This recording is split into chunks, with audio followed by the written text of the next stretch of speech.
Quand on m'a annoncé la maladie, les médecins m'ont dit voilà, elle va devenir aveugle, elle conduira jamais, elle fera jamais tel ou tel métier. Et puis on m'a lâchée comme ça dans la rue. J'ai pas très bien réagi, je ne comprenais pas. Un jour ou l'autre, vu que ma maladie est évolutive, je peux tomber dans le noir total.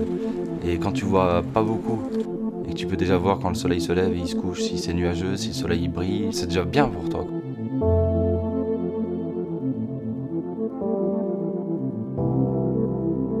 C'est très difficile pour eux de supporter cette affection. C'est cette lente descente aux enfers dont ils essayent de contourner d'une façon ou d'une autre. Donc réellement pour les patients, c'est quelque chose d'extrêmement pénible à vivre, même si c'est pas forcément toujours exprimé. Moi je me dis que peut-être un jour ils trouveront un traitement pour soigner cette maladie.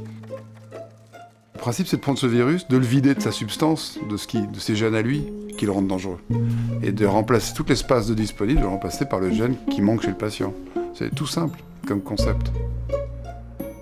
Bon, après, en mettre en œuvre, c'est un peu plus compliqué, mais sur la définition, c'est ça. J'apprends comment injecter dans l'œil, comment administrer les injections dans les couches de cellules qui nous intéressent pour traiter les différentes maladies.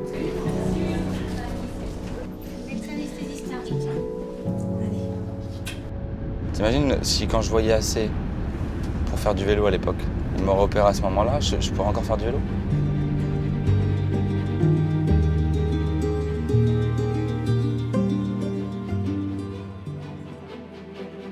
Je pense qu'il y a beaucoup plus de gens qui ont gagné à l'euro million que de gens qui ont gagné le droit d'être dans cette étude.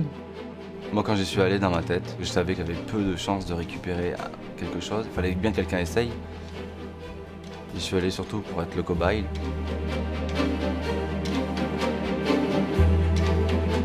C'est un encouragement très fort à poursuivre dans cette voie et aller de l'avant pour aller encore plus loin.